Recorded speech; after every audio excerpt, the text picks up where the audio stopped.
Hello, everyone, and welcome back to another edition of To The Point podcast. Hope you guys are all doing well as we get to another Thursday, as we are just a few days before Christmas. And yet we have football this evening, December 23rd, actually a huge game between the San Francisco 49ers and Tennessee Titans as they prepare to do battle. Both teams looking to make the playoffs. And to chat about that, amongst a lot of other things, I'm joined by my good friend, Ben Murray. Ben, happy holidays, and how are things going in Ontario for you?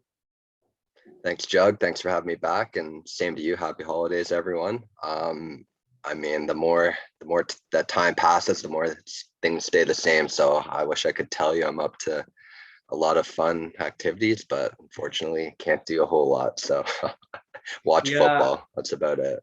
Yeah. Did you have any Leaf tickets or anything bought or any that you had to get refunded? Any bad situations like that? Well, luckily, no tickets were purchased because that would have been an awkward situation being in charge of the people having to, I don't know if they're calling or emailing people like, hey, those tickets you bought, you got to give them back. So, luckily that didn't happen to me at all, but no, I'm sure a lot of the World Junior people would have had to do that too, eh? So well, I'm supposed to be going. I'm supposed to be going. Supposed to leave Sunday morning, and I'm still waiting to hear if I'm a part of the 50% club or if I'm a have or have not, so to speak. And that's Thursday, brutal. It starts Sunday, and yet I still don't know. That's brutal. Yeah, but this world that we live in, 2021 sucked, and 2022 is not having a great start to it. So, well, let's try to find some positive here, and that. One thing I think we can both agree on is that the NFL does not care about illnesses or COVID. They're playing games. We saw Garrett Gilbert play the other night, and Big Nick Mullins, and it looks like the Kansas City Chiefs are going through quite a COVID spell right now. But the show must go on. Thursday Night Football tonight, San Fran, Tennessee. In your mind, who's this game bigger for when it comes to, long-term playoff hopes and moving forward? I mean, really, it's huge for both teams. You could argue like it's a massive game. From a Tennessee perspective, it's odd because you go back 4 or 5 weeks and you almost thought they had the division sort of on lock, and next thing you know, Indy's only a game back, staring right behind them. So it's a massive game for them. Obviously, a lot of the key guys still out. I think I saw just like an hour ago, AJ Brown is playing. Yes, so that's massive. That's massive for him because as good as I think me and you have talked before, we both kind of like Tannehill. But if you take away like all his weapons, I mean, anybody's gonna struggle in those situations. So huge game for them. And San Fran, same sort of thing, 8-6. They're right in the middle of the playoff race.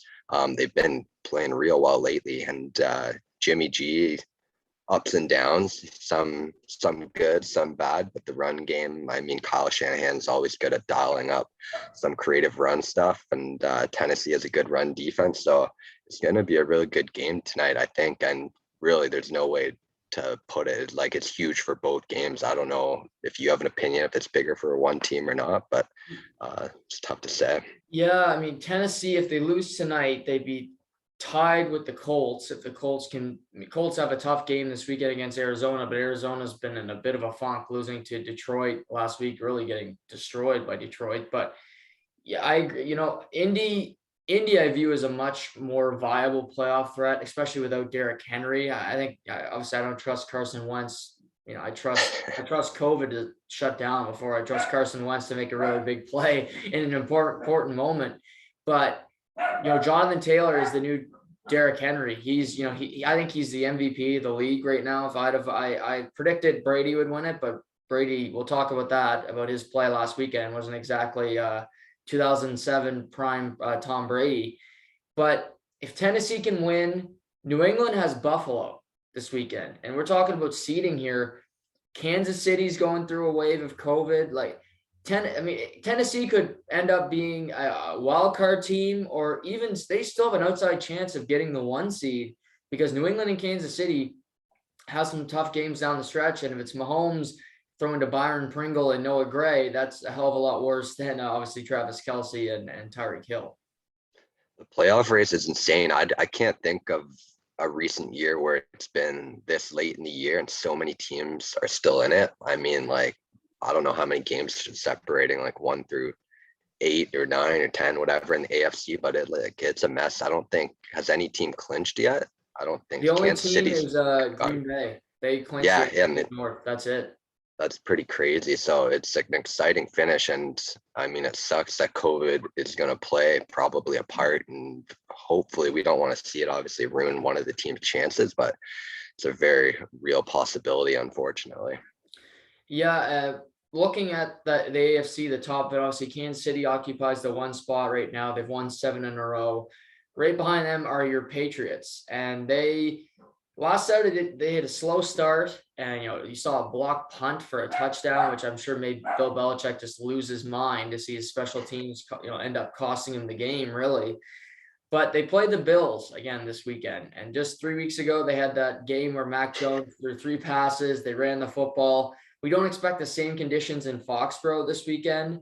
But what do you make of your Patriots sitting at 9-5, and where do you see them in the hierarchy of the AFC?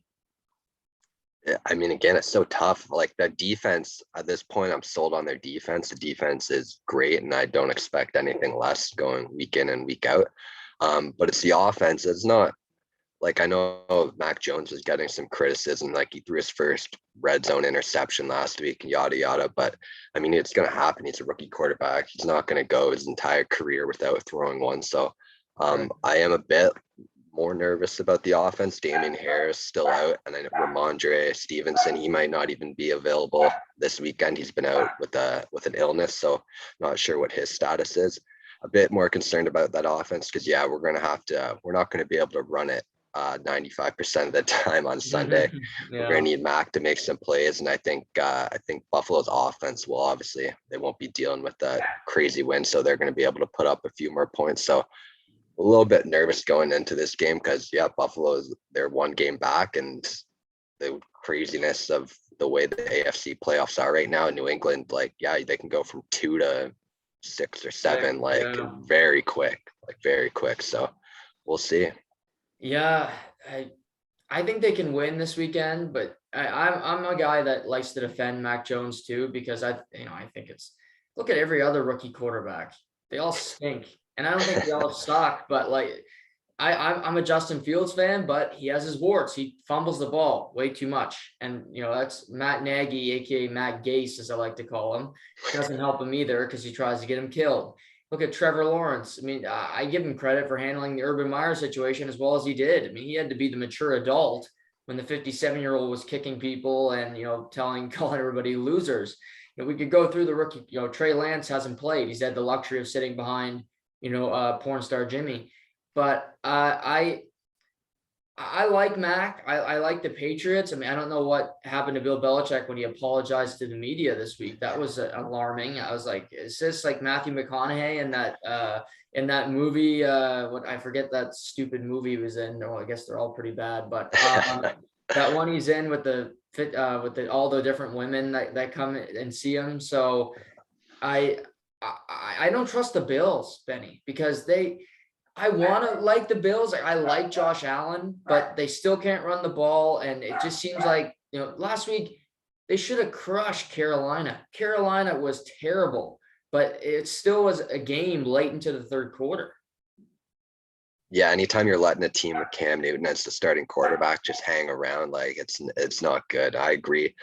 Carolina had it close early, and then Buffalo, I think they scored 2 touchdowns, and like, okay, they're going to pull away and they're going to, like you said, blow them out, and it's not going to be close. But you're right, they just kept letting them hang around, and it's kind of weird because the offense, like what we saw at the beginning of the year and what we saw last year, it was like electric. So I'm not sure I mean, the run game is probably case one where it's not effective and that hurts everything else. But you're right. Buffalo, for the expectations they had going into this year, I think they've definitely disappointed for sure. Yeah, I think a lot of people had them finishing first, and New England's kind of came out of nowhere and played some really good football. Your Patriots gonna win this weekend? Yeah, I can't say no. We're gonna win. Yeah. They'll win. No Okay. score. I won't go. No guarantee, no score, but they'll win. Okay. I guess that's kind You're of a not gonna go guarantee. Mike McCarthy on the podcast. No guarantee. we a little like week 12 guarantee. Like I feel Yeah. like you only get one of those a career, and this guy's using it some random game against Yeah. Washington. Yeah. It's not like the Jimmy Johnson against the Niners. Like we're gonna win. Yeah. It's like okay. Thanks, tips. Week 12 in Washington. We're gonna talk about Brady, but I think I wanted to play a little game today, and I sent it to you. And I think it's fun because I really thought about this on the podcast this week, and I was gonna do it myself. I'm like, okay, you're coming on, let's do it. We're gonna play a game, everybody listen. It's called Set or Reset, and basically, I'm gonna list off a team, and then Benny will respond whether they're set at quarterback, head coach, really the important pieces of a team, and maybe that's GM as well. But Benny, you down to play this game? Because I think there's a lot of I think we'll go through it and realize there's a lot of different spots that maybe aren't set at the most important positions. Let's do it. I'm excited to hear what teams you rattle off here. Okay, so let's start with the bottom of the barrel. Let's start with the Detroit Lions. You know, first year for Dan Campbell, they traded for Jared Goff when they moved on from Matthew Stafford. We know they're going to have a high draft pick, but are they set, or do they need to reset the position of head coach quarterback moving forward in Detroit? No, I'll start with head coach and Dan Campbell first. He was a guy like early in the year, I thought he was a bit sort of phony and fake. And I'm like, I'm not really buying into this guy. But I don't know. I watched the video after the game against Arizona in the locker room, and this guy's giving the post-game speech. And honestly, it felt like his players were all in on this guy. Like they love playing for him, and he seems like a genuinely great guy. So I think I've sort of flipped my switch on Dan Campbell, where I'm buying his stock. Seemed like I said, the players seem to like playing for him, and they all seem happy and excited. So I think they're fine with Dan Campbell for now. And it's still year one, right? It's not like they had high expectations coming into the year anyways. So I think they're playing hard week in and week out, and they could easily have like 2 or 3 more wins. Like they got robbed a couple times earlier in the year. So I like where they're at with Dan Campbell. Jared Goff, he played great against Arizona. Like I'm not really sure where that came from. They still need a reset on QB, in my opinion. And it's unfortunate that there's no real stud QBs in this draft, because I don't think they can use whether they have first, second, or third pick. I don't think they can justify taking a quarterback that high in this draft, which is unfortunate for them. So I don't know what their really options are right now at quarterback, but I don't think they're gonna do anything significant with Jared Goff at that spot. Right. Yeah, I agree. I wouldn't be surprised if Jared Goff's the week 1 starter next year. I think you could look at him like an Andy Dalton, or, a guy, a placeholder, so to speak. Alex Smith back in the day. I think he's better than Andy Dalton, but Alex Smith with the Chiefs. And maybe they have multiple picks in the first round. So maybe their second pick, they take a guy like Kenny Pickett, or they take Matt Corral, and that is where they want to go. But what I don't want to see Detroit do is reach. And, I think teams, okay, take another losing season if you have to. Suffer at the position, lose again. But if you're a fan, you'll take another losing year if the franchise tells you we have our quarterback. This is the guy we drafted. This is the guy we want to run our franchise. And I just don't want to see Detroit reach for a guy that they're not completely sold on, in the draft this year. No, for sure. I agree. And they've had so many losing seasons. What's another one, right? So we'll see what they do. Kenny Pickett would be good. But again, I don't think you can, like you said, you don't want to reach there unless you're completely sold. There are some guys later. Where's their pick in the first round? It's the Rams, right? Yeah, it's so the it'll Rams, probably be like a mid 20s or something like that. So he'll probably be gone by then. But yeah, it's not like the worst situation where you get a guy in the late first or second round and you have him sit for a bit and you see what you got. Because Jared Goff, he has those flashes where you're like, okay, he can be a placeholder QB. He did go to a Super Bowl, but yeah, I don't think he can be the QB of the future there if they want to build something sustainable. This is a fun one. New York Giants.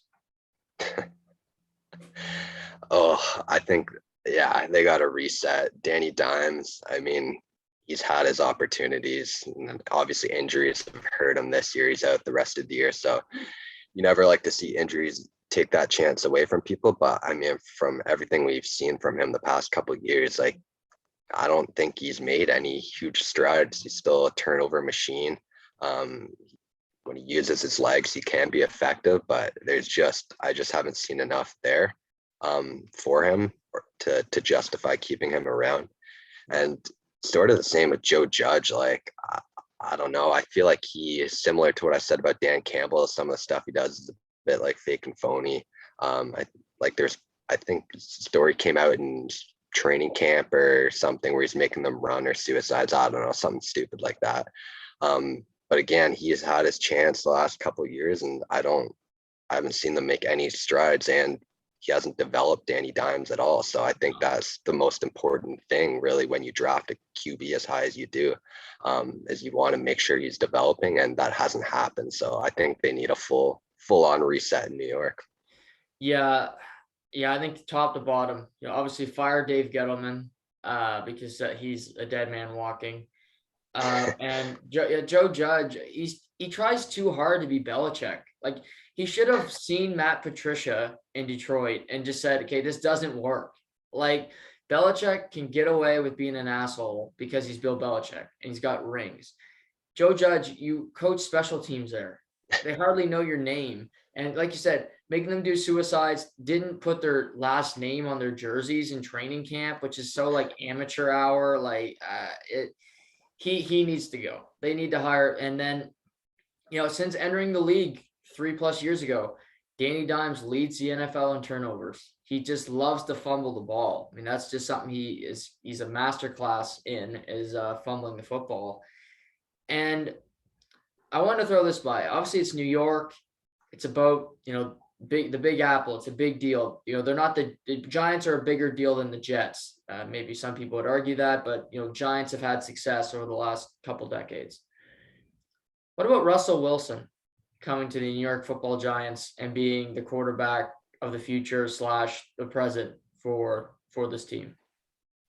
So I figured this would come up, and I've definitely seen those rumblings of Russell to the Giants. Like, it was no secret. He sort of hinted that he might want out last offseason. So, but to be honest with you, like, I've watched Russell Wilson quite a bit this year. I have a tough time calling him like a top 10 QB in the league anymore. Like, I was just watching him the other night, and it seems like he's reluctant to use his legs, which were part of what made him so effective earlier in his career. And some of his throws are like terrible. Like, I know there was the obvious missed pass interference at the end there, but can't deny it's a bad throw, and he underthrew a couple more other balls. So I don't think Russell Wilson's a QB that can take the Giants over the hump, like maybe get them to the playoffs. But I question if Russell Wilson can win a Super Bowl without like an elite defense at this point of his career. Yeah, I think that's a fair point. He's played. It's no doubt about it, he's played terrible this year, and he's definitely had to come back from injuries. But the other night, it was tough to watch because he just had nothing in that game. That offense was stagnant, and for whatever reason, him and DK Metcalf just don't get along. They can't figure each other out. And without Tyler Lockett, he doesn't have somebody that he trusts on that Seattle offense. But I think the Giants are going to be desperate a little bit. They're not going to want to get a rookie, especially after the whole Daniel Jones situation and how that blew up. Even with a new GM, like we've kind of said, that there's no quarterback in this draft that I don't think teams are going to be head over heels on. Again, I like Kenny Pickett a lot. I think he's really fun to watch. I loved his fake slide. I wish I could do that again because I was watching that live and I thought it was awesome. He's a coward, though. He pulled out of the Peach Bowl. He's a coward. He's scared of he's a coward. The Spartans. Him and Kenneth Walker K9 Jr. too. third pulled out too. So, your quarterback probably didn't opt out because he's I don't He's think not that good. he's So not going to be looking for the draft, but no. yeah, the Giants are interesting, but I find it very hard to sell to the fans. Yeah, we're bringing back Daniel Jones and we expect to be competitive next year in a really bad division. Yeah, the way things have played out this year, I would not be shocked one bit if Russell Wilson ends up being the starting quarterback for New York to start next year. Like, I wouldn't shock me at all. Do I think it works out? Probably not as great as they're hoping, but yeah, I wouldn't be shocked at all. So we just talked about Russell Wilson. I think we both assume he won't be in Seattle next year, even if he's not a New York Giant. I don't think he's going to be a Seattle Seahawk come day one next year. But what about Pete Carroll and the future of Seattle? Are they set, or do they need a reset on their head coach? Again, it feels like a team that just needs a full sort of organizational reset, like be bad for a couple years, get some high draft picks, because they're stuck in no man's land right now. And to me, Pete Carroll, like, I don't know him, obviously. I don't, like, at his age, he's getting up there. I feel like he wouldn't want to go through sort of a rebuild like that. I could see him maybe trying to get a job somewhere else if an opportunity arose, but I feel like it's probably best for the organization at this point to just move away from both of them and have like a full on reset. Because like I said, I feel like they're stuck in the place you don't want to be, just mediocre right in the middle every year. So I feel like, yeah, it's best if they move on from both Russ and Pete at this point.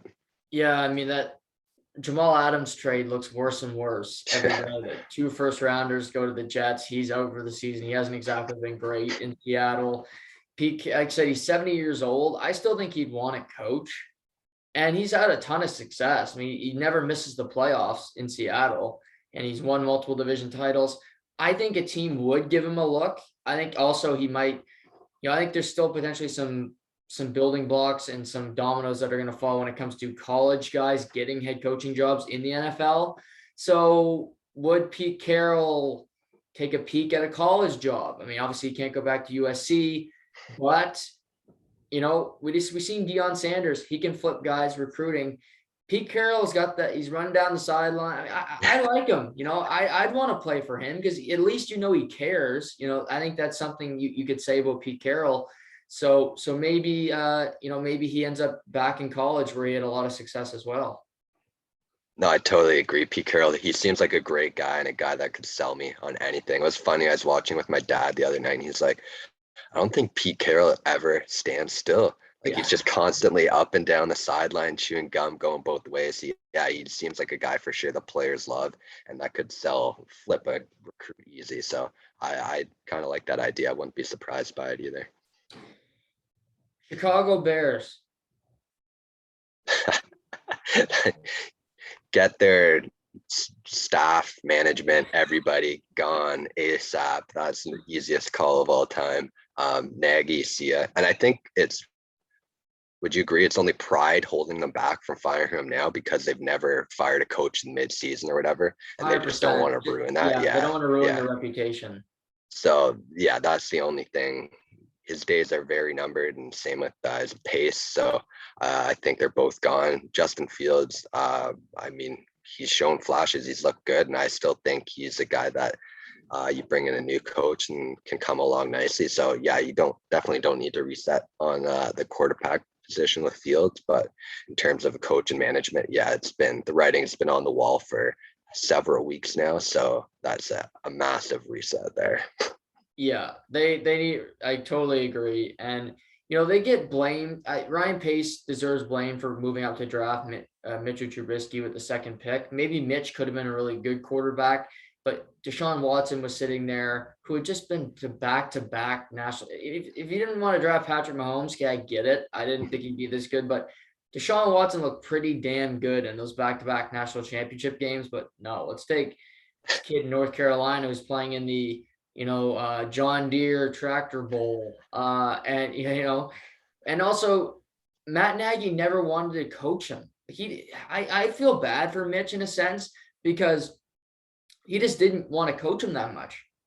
He's just like, well, we got Andy Dalton, we got Nick Foles. Like, he didn't give Mitch a chance. Mitch got the team to the playoffs a number of years which Jay Cutler wasn't doing all that often. But let me throw a name by you. And I don't know if you've heard this rumor. I've heard it multiple times on the Dan Patrick show about potentially this head coach coming to Chicago. And that would be Ryan Day from Ohio State. What do you think of that potential linkage? Obviously, those two reuniting in Chicago. Yeah, it makes a whole lot of sense. Day brought Fields from Georgia. Obviously saw something in him. It wasn't hard to see something in him. I'm sure the 5-star recruit he was, but brought him to Ohio State, where obviously the offense had a heck of a lot of success. It would be interesting. We've seen the trend quite a lot recently, bringing on college coaches to the NFL with Matt Rule and obviously Kingsbury and probably a couple other guys. So it makes a lot of sense with that connection, because clearly Fields trusts Day and Day trusts Fields, and they connect well and communicate well. So all the things make sense there. Would it happen? I don't know. Like, I guess money talks and you can do whatever, but I don't know. I can't see him leaving Ohio State. I feel like he just loves it, but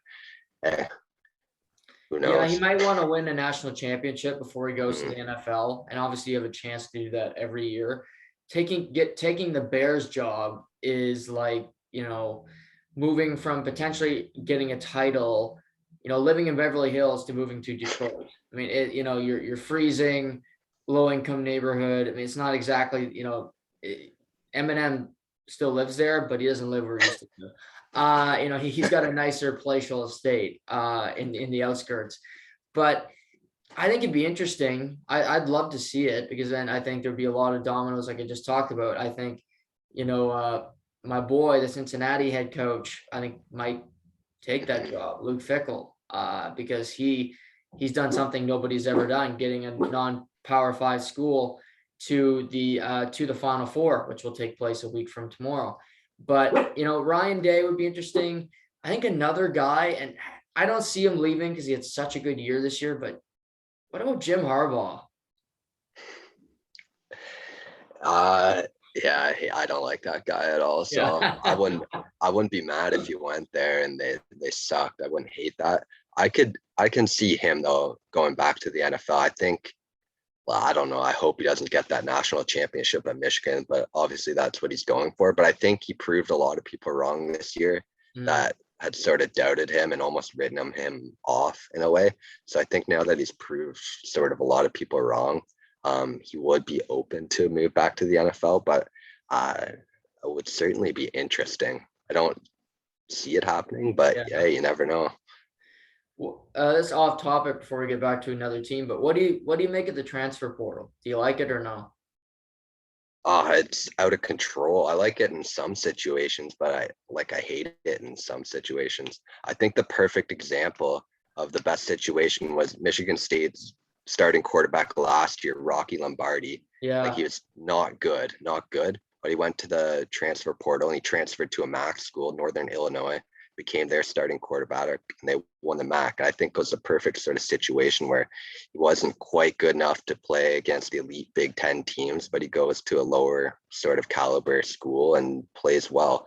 I understand why kids, I don't blame the kids at all. Like, they want to play, but it is getting out of control in terms of, like, if you're not starting, you're just leaving and you'll find somewhere else to play. So, I mean, so tough to say.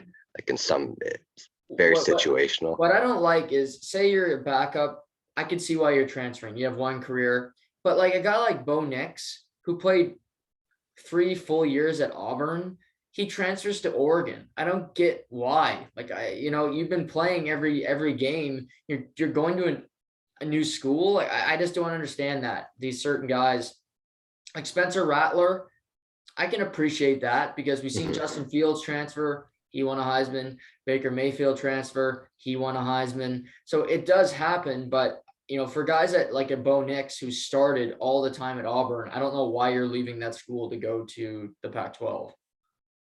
Yeah, it's very odd. And I guess as a Michigan State fan, I should appreciate the portal, because you can now, you can rebuild a team. Like, it's free agency. You can rebuild a team in a year. You bring in some former 4 or 5-star recruits all of a sudden, and put them on the field, develop them quickly, and turn your team right around in 1 year. So it's definitely made the college landscape quite interesting, that's for sure. But Yeah, no, I totally agree. Atlanta Falcons, set or reset? uh QB position, I think it's time to move on from Matt Ryan. I think he's still got some juice in him. I think he's still a decent quarterback. I think he's someone that needs to go to like a situation where he has sort of an elite defense that can sort of carry him through some playoff games if they get there. Obviously, he can't move his feet, so he's got to have a good offensive line too. Yeah. So I think it's time for them to sort of move on, bring somebody else in there. In terms of coach, that's a tough one because they've been better than I sort of expected them They're to 6-8, be this which I year. can't believe because they're Yeah, terrible. yeah. So I gotta like give him some credit there. Clearly, they're still playing hard, doing better than we all thought. Mhm. They're kind of like a weird team that you don't even like think about at all. They're just kind of there right now. I wouldn't have any problems. I can't even think of his name. Is it Arthur Blank? Arthur Is that his Smith. name? Yeah. Smith? Yeah. So I would have no problem giving him another year, see what he can do. Mhm. But Matt Ryan, I think you try to get rid of, see what you can get for him. Yeah, I think if you get a good trade offer, you definitely take it. If not, maybe like we've talked about, you go to the draft and you find somebody that's not maybe ready to start, and you hold Matt Ryan as a placeholder. I think he's a guy that'd be perfect to mentor a young kid coming into the league. Um, Kenny Pickett is not exactly like Matt Ryan. He does have a little bit more athletic ability, but I do think he's similar. They're both big. They both have good arms. So I think there's some similarities there if they could possibly get him in the draft. I mean, there's Sam Howell is he's athletic-ish. I think he runs too often for his build, but I think Atlanta, if they find somebody in the draft that they are in love with, they'll take them. But having Matt Ryan there is not the worst situation in the world because, we can talk about set or reset. There's also finding your replacement for your current situation. And there's not that many great quarterbacks because, we've detailed already how many situations we think need to be changed. Yeah, and you're right. Like I think Matt Ryan's still a middle of the pack quarterback. I'm not putting him in that bottom tier by any means. So I still think, like you said, to be a placeholder, I think he's perfect for that position and would be open to sort of like mentoring somebody that they bring in. And they still, I mean, weapons. What's his name? The tight end. I can't think Oh, now. Pitts. Pitts. He's played well recently. That guy's a beast. Hopefully Calvin Ridley's doing fine and he'll be back. But so they got weapons to work with, and if they do bring someone in like Sam Howell or Matt Corral, like you mentioned, I think it would be a good situation for them to sort of sit on the bench for a couple years and learn behind him. Two teams in that division that are pretty similar. They got a lot of quarterbacks, but none of them are that great. Let's start with Carolina. What do they do at quarterback going They need forward? somebody new because what they have right now is not good. Cam Newton's terrible. I don't know why. I'm pretty sure they said he's starting this weekend. I don't understand I heard at they're all. splitting But carries or yeah, splitting that's touches. Him and Sam such a Darnold. such a weird move in the NFL. Like I don't remember the last time seeing that in the NFL. See it in college every once in a while, but yeah, Cam Newton's bad, so they need some. And Sam Darnold, from what we saw early in the year, he's not a whole lot better. So No. they need something new. And again, that's going to be a tough one because they can bring in a rookie quarterback. Um, but that's a tough situation to put him in right away too, I think. So I don't see it getting a whole lot brighter in the near future for Carolina. Yeah. Matt Rule, I thought it was a weird decision to get rid of Joe Brady. Like you didn't give him a very good helping hand, giving him Cam Newton and Sam Darnold to help. So Right. I don't know. We'll see. Yeah, it's tough there. It's when you have three quarterbacks, you don't have any. And PJ Walker and the XFL star and Sam Darnold and the aforementioned Cam Newton. Yeah, Like, I'm worried about Carolina. I do think Matt Rule, this be his third year coaching next year. I think he'll want to bring in a rookie, because it seems like when you bring in a rookie quarterback, you get at least a lease on life for at least 2 years, unless you're Matt Nagy. And he would be able to develop that quarterback for a couple of years, bring in a new offensive coordinator that could work with a rookie quarterback. Like, I think Pickett would be good be going to Carolina, because he's getting another college coach. So I think that would be a good fit for him. I do think there's some better fits that we'll talk about in a minute here. But I do think they'll want a young QB. But yeah, I look at this room, and they got to pay Sam Darnold next year, so he's likely going to be on the roster. But like, who would you rather have, Sam Darnold or Marcus Mariota? Yeah, Mariota for sure right Yeah. now. Yeah, and he hasn't played in a while, but yeah, I for sure would rather have I think it's Mariota. like the intrigue. You just see him come in for some spot plays, and I'm like, why doesn't he have a job somewhere? Like, he wasn't terrible in Tennessee. He was like a Trubisky, or even better. Yeah, he's certainly better than any options that they have currently on that roster. Another similar team, the New Orleans Saints. Somehow they're 7-7. And they got the Dolphins Monday night. I don't know if you saw it today. Taysom Hill and Trevor Siemian are out. Ian Book, the Notre Dame rookie, who was fourth on the depth chart to start the year, is going to start this Monday night against the Finns. But who's the answer long term for the Saints? It's a tough question. I would have loved to see a bit more Jameis, because Yeah. there's something in Jameis, like the raw talent for sure. You can't deny he had that. A lot of it was decision making and trying to force stuff that wasn't really there. Obviously, that interception problem he had was just brutal. So I would have loved to see a few more weeks of Jameis, like if he didn't get hurt, to see if he really had taken that next step. It makes it so much more difficult to really navigate who you want going into next year. I think we've seen enough from Taysom Hill at this point to realize, like, you're not going to win if he's your starting quarterback. Use him for all the gimmicky stuff you want, but you don't want him having to drop back and go on a 2-minute drive at the end of the game, because it's not going to end well. Ian Book, yeah, I mean, good luck to him. I don't expect that to go too well. So I don't know what the answer is there, because I think Jameis has something there. I don't know if there's much more you can find on the free agent market or whatever better than Jameis. So I think that might be the best situation going into next year again. But it's so hard to say.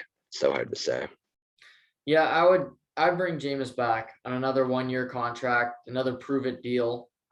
He's coming off a big injury, obviously, but he's got, he's playing pretty well this year prior to his injury. And you look at, Trevor Siemian comes in, Taysom. I don't know why Sean Payton loves Taysom Hill so much, but I know one thing. Yeah, he's a great runner. He can block. He can play tight end. He can catch. He cannot play quarterback. Like, he just can't. Like, he can't throw. He's a BYU quarterback, and maybe Zach Wilson will break that trend. But BYU quarterbacks just throw it to the other team, or they throw it behind the line of scrimmage because it's a damn gadget play. You talk about before we joined the triple option in Army. Well, BYU is like, okay, I'm going to throw it 80 times a game, and I might have 600 yards passing, but the other team will have 4 picks. And, and he can make really good throws occasionally, but I don't love his demeanor. So I think you got Jameis. Taysom Hill's under contract, so he has to be back. And you bring back Ian Book. I mean, he's cheap. I mean, he's a 4th-round pick quarterback, so you can bring him in. He can sit there, continue to learn, and maybe that you kind of do the same as you did this year, and just hope that Michael Thomas can return and you have some decent weapons for these quarterbacks to throw to, because that's really a missing piece of this team as well.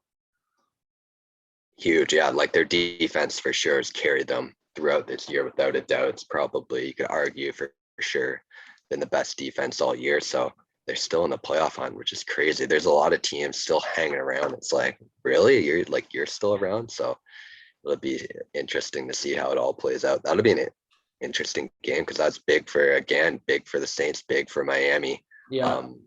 The quarterback problem is not ideal for New Orleans, but hey, we'll see what Ian Book can do. Just dump it off to Kamara 80 times a day. So we'll see. Let's go to, that's a fun little team. Interesting team for me. They're 7-7, have had a decent year. The Denver Broncos. Vic Fangio, Teddy Two Gloves, Teddy Bridgewater, Drew Lock is still sitting there. Are they set, or do they need to reset at their key positions? I think they need a reset, probably in both, which is weird to say for a 7-7 team that we didn't. I mean, they just kind of maybe that was the expectations really going into the year for them, just sort of middle of the pack. The Teddy Two Gloves, like he kind of is at this point what we think he is. Like he's that stereotypical game manager. He doesn't turn the ball over a whole ton, but he's not like he's never going to win you a game by himself, right? Like he needs help to win games. I would love to see Drew Lock get more of a shot. I think he's shown flashes. Maybe I'm being a little too optimistic here.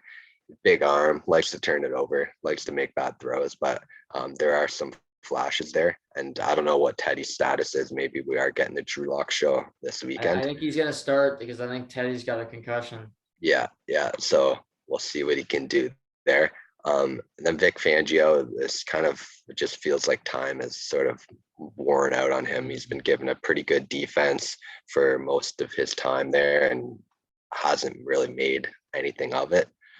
So I think they need a whole reset, which again feels wrong to say about a team that's right now. I mean, it's fair to say they're right in the middle. But which seems crazy to say that they need a full reset, but I don't know. It just feels like they're not going anywhere with what they have right now.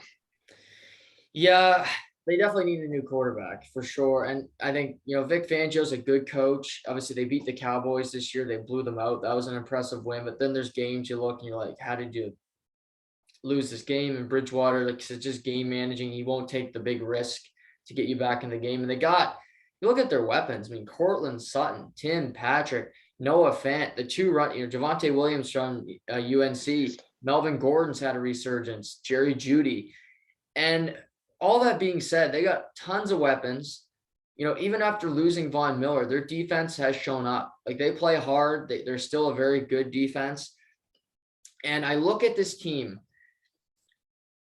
Is it the perfect landing spot for Aaron Rodgers?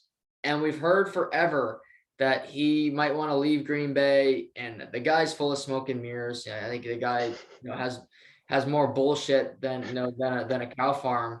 But I look at the roster, and maybe he'll want a new head coach, which is fair. But the team's loaded with talent if he wants to join a packed division, and that'd be a lot of fun for content with Justin Herbert, Mahomes, and Rodgers in the same division next year. I like that fit. I think you just sold it perfectly, mentioning all the great defense still, like a good defense and weapons. Like, yeah, Tim Patrick's sort of come out of, well, maybe not for people that know football, maybe a little more than me, but he sort of came out of nowhere this year, in my opinion. He's been fantastic. Cortland Sutton was a pretty high draft pick, so he's a beast. Noah Fant still there. So, yeah, you sold it perfectly. Like, that's a good situation for a good quarterback to come in there. And I think they'd be a contender like right away if Aaron Rodgers stepped in there tomorrow. Yeah, that'd be fun to see him play Mahomes twice a season, him play Herbert twice a season, even play Derek Carr twice a season, because I think Derek Carr is better than people give him credit for, even though he didn't play great on Monday. Still won the game, however. But yeah, that'd be fun. I don't know if he's going to leave Green Bay, because I don't trust a word that guy says, but because like I just said, he's full of what. But we'll see. Here's another spicy one. The Cleveland Browns. That's a very spicy one. Oh, man. That's a tough one. Baker, like it's tough. It was tough this year because he's been injured literally almost the entire year. We haven't seen him fully healthy. The question to me is what money is he going to ask for? That sort of is the big factor, in my opinion, on whether you keep Baker around or not. If he's asking for top tier money, like I don't think you can justify that. And maybe you do because there's just no one else out there and the market sort of is what the market is. But he hasn't shown enough for me to pay him that much. And like, I want to move on for him, but I don't. Like, that's such, like you said, that's spicy. I got me going in circles, and I'm glad I'm not in a decision where I have to make that. So Right. Yeah. I like Baker personally. I hate all the commercials he does. Like he does more commercials than Flo and like Jake from State Farm. Like he's Heisman House, and he does too many damn commercials. And kudos to him for that money, because that, he does it all. But the thing is, I'd want to bring him back because we've gone through it. There's only so many quarterbacks available. Is Russell Wilson an upgrade? Well, maybe, but what's he going to want for money? He's going to want a raise if he's traded, and likely an extension. So do I want to do that? Not really. If you could get Aaron Rodgers, I'll take Aaron Rodgers. I'll happily take Aaron Rodgers, and I'll pay him whatever he wants, because the guy can't see that guy in Cleveland at all. No, I think better chance of him being in Pittsburgh playing for Mike Tomlin, but I'm picking up his 5th-year option, which I think is 19.8 million, just under shy of 20. And I'm saying, you didn't prove it to us last year. And it might be a tough conversation, but if I'm a GM, I'm having an honest one and saying, you were hurt from week 2. So it wasn't fair to you either. You didn't get to play at your full capacity. We had a ton of expectations. We just fell downhill. Take this year. You have all the talent you'd want on a football team. Go earn your next contract. And, we want to keep you, but we need to see it, prove it game in, game out. Yeah, like he's clearly like a warrior, if you want to get like cliche, like playing through this injury, somebody I think like a team can get behind and rally behind. But at the end of the day, like, you got to make the big plays and the big moments. And he hasn't shown us that he can quite do that on a consistent level yet. So I like the idea of, pick up that option and give him, hey, you got this year, and go out and prove it. Take the off season, get healthy, come back better than ever next year, and let's see what you can do, because we invested a lot in you, and make us give us that reward. So we'll see. Yeah, he's not been bad enough that you just cut like a first overall pick, and he's just not good enough that he's worth top. You could argue Dak Prescott's getting paid too much money for what he's been doing lately with the Dallas Cowboys. You don't want to get stuck in that situation with a QB. Last one before we start talking about the Bucs and some other things. Pittsburgh. Yeah, I mean, Big Ben, like, as much as like I don't know, he's another weird one. It's like, it's time to move on from him, but every time you say that, like, he'll make a play, you're like, wow, it's like he can still kind of play every once in a while. So but I think the writing is finally on the wall for him. He's had a heck of a career, you can't doubt that, but I mean, he's fallen apart and he can't move out there anymore. So I think it's finally time to say goodbye to Big Ben. Mike Tomlin is the interesting one. Like, that's another one, like that organization with their head coaches and pride, and they don't like to fire their coaches, like, basically ever. So I don't see them moving on from him. Should they? Maybe. Like, I don't think it would be the worst move in the world. He's like, I don't think he coached a very good game the other night. So I don't know. It's a tough one again. A lot of spicy ones you're throwing out here. Yeah. Big Ben, I'm a Big Ben fan. He's gonna have a bust in Canton. He's a 2-time Super Bowl champion, but he can't shrug people off like he used to. Their offensive line stinks still. The GM, like, get your head out of your ass. Like, that offensive line cannot block for Najee Harris running the ball. They can't protect Big Ben. Like, maybe try to do something in the draft to help the next quarterback, because you did not help Big Ben over the last 3 or 4 years. But I think, I mentioned Kenny Pickett, and he went to Pitt, oddly enough. But I do think he'd be an interesting guy, because they're not going to have a top pick, because they're still fighting for a divisional crown, if you can believe it, with 3 weeks left in the season. They still have an outside chance of winning that division. And I think he'd be a good guy, because like if Mason Rudolph is the answer, just fold the team, like move the Penguins and the Steelers can relocate somewhere because they'll both be bankrupt. But Haskins, they're not the answer. I also thought maybe if San Francisco drafted Trey Lance, I don't expect porn star Jimmy to be there next year, despite possibly making the playoffs. I think Jimmy Garoppolo is a perfect placeholder. If you draft a guy like Kenny Pickett, he's gone through it this year with Lance. Maybe he'd be up to do it again next year with another highly drafted quarterback sitting behind him. Maybe A-Raj. You Yeah, never know. I think he likes Tomlin a lot. Yeah. Again, I probably would lean. I don't really see that happening, but yeah, I've definitely heard those rumors floated a lot more than most teams, really. So you never know. Again, I think he is a guy that can turn a franchise around the moment he steps in the door. So, yeah, we'll see. I know you're a big Pats fan, but you're also obviously a Tom Brady guy. And he had a game to forget last Sunday night because New Orleans only scored 9 points, but they skunked Tom Brady for the first time in 15 years. He looked out to lunch, swearing at Dennis Allen because Dennis Allen just outplayed him, really. I mean, Cam Jordan made his life hell. Do you think that this showed something for teams to look at to potentially defeat Tampa come playoff time? It's weird. Like, I want to say yes, but the Saints, for whatever reason, like, I don't know if they know something about Tom Brady that the rest of the league doesn't, but they shut him down every time it seems they play him. Maybe other than the playoffs last year. But you got to look at the weapons. Like Godwin down, out for the year. That's a huge loss. Mike Evans was out. Fournette. So those are obviously like huge losses. You can't replace those guys. It's funny that I've seen some people surprised that they're bringing Antonio Brown back. That was never a doubt. They were always going to bring him back. Yeah, Bruce and Tom, they have this weird connection with Antonio Brown that, I mean, it's because he's good. That's it. But I don't think Bruce likes him. Yeah, but he knows that he's a very good player still. So it is Brady, what it is. You could be OJ Simpson. You're welcome. Yeah. If you can help me win, come on in. Yeah, if I can throw you the ball and you're gonna catch it, yeah, come on in. So I wasn't a shock that he's coming back at all, and I think like it'll be a huge help, especially with Godwin out for the year. Evans, I don't know. He's supposed to be back at some point, so that's big.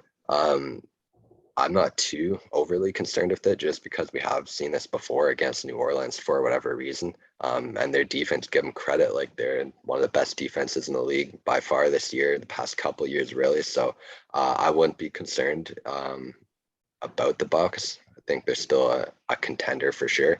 But yeah, it's impossible not to be a little worried, especially given the injury situation. Yeah, I think you look at New Orleans, their defense, it's about getting pressure. And their defense just locks people up. Like Marshawn Lattimore is one of the few corners that really makes Mike Evans' day hell. Like he puts the clamps on him.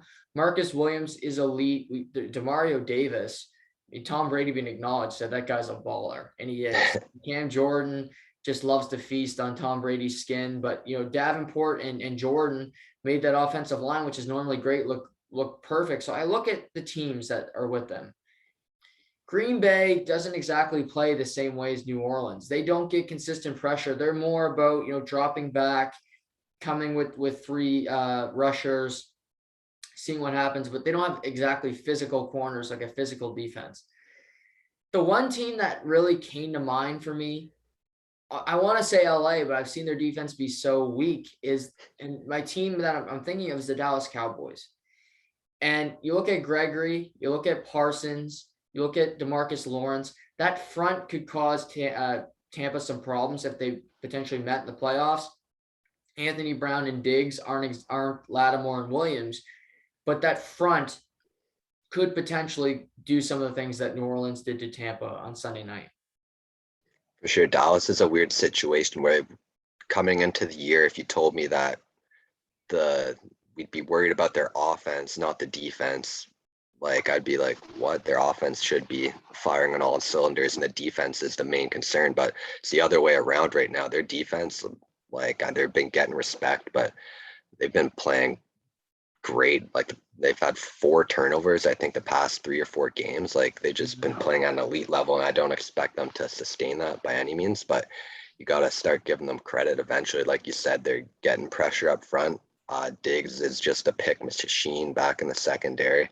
Micah Parsons, like definitely defensive rookie of the year, might be the best overall rookie in the entire league right now. So he's a beast. And you're right, they could definitely, I could see them giving the Bucs some problems if they matched up in the playoffs. Yeah, it's gonna be interesting. Obviously, the Cowboys are sitting with the 2 seed right now, ahead of the Bucs when it comes to the tiebreaker. Green Bay, if they run the table against Cleveland, against Minnesota, and then against Detroit, they would ultimately get that first round bye. And Green Bay plays Cleveland on Christmas Day. We then got Cardinals Colts on Christmas.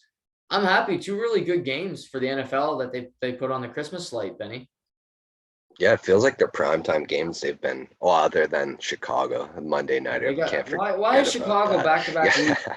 Like the mothership. Why the Yeah, hell do you want Chicago? that didn't make a whole lot of sense, but I'll cut them some slack because they have been giving us, like, tonight's a really good game. Like you said, 2 good games on Saturday. So I'll cut them some slack here. And yeah, football on Christmas. It'll be good. Usually it's only the NBA going on Christmas Day. So it'll be nice to mix in some football there.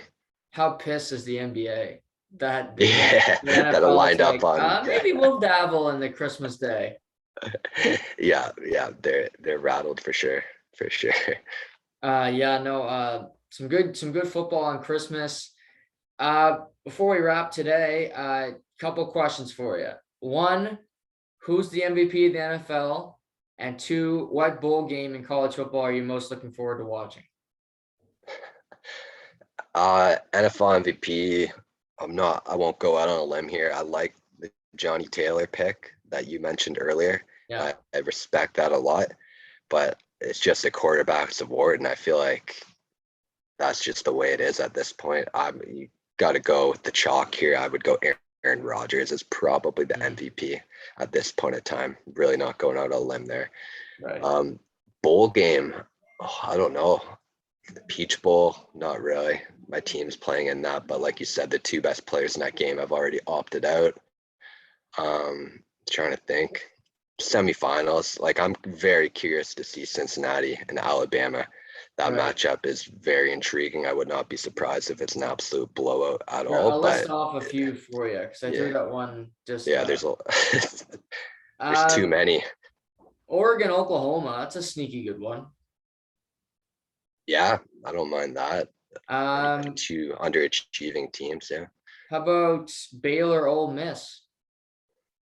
Yeah, a lot of points in that one. Some fast offenses. Lane Kiffin playing Madden out there. He's always a joy to watch. I could, like, if I was an Ole Miss fan, I probably would not enjoy it a whole lot. But when you see him going for it, like on 4th and 3 at his own 30, you're like, oh, this is fun. This is how I play Madden. And credit to him, like he just keeps finding ways to win. Like he had a really good year in the SEC again, and he gets a big deal from Ole Miss. But yeah, bowl season's upon us. North Texas, Miami of Ohio today, big game there. UCF, Florida, and I also love the Christmas Eve game. I've been Hawaii on the podcast. Memphis, Hawaii. I'm all over that, Benny. I'll have that on. I'll have that on the tube tomorrow night. You can bet the Hawaii Bowl. Nothing better. Better. Bet the over and just have some. Bet the over, have a couple of drinks, and just enjoy it. Yeah. Watch a couple of Memphis running backs that'll be playing on Sunday next year. You know, there's a couple of them every year. Any big plans for Christmas or over the holidays for you? A maybe Barbados. A maybe. It has an asterisk beside it right now, thanks to everything going on in this world. So hopefully that's the plan, but who knows? No, well, hopefully you can get there. I hope that you can go enjoy some fun in the sun because obviously winter's long and it's obviously even longer with COVID and you can't do anything. But Just wanted to say happy holidays, Merry Christmas, and thank you for everything that you do for the podcast, Benny. I love having our conversations, and I know our listeners really enjoy as well. So thank you so much for everything you've done for me over the last calendar year. Absolutely. Thank you for having me, Jug, and happy holidays, everyone. Everybody, thanks for tuning in today. I'll be back later in the week to talk, preview the World Junior Hockey Championship, which actually the pre-tournament action kicks off for Canada this evening. We'll talk about the kid from New Brunswick, Luca Cormier, who looks like he's on the second D pair. We'll chat about Team USA, some players to watch. So we'll do that later in the week. But as always, stay happy, stay healthy, and we'll talk soon.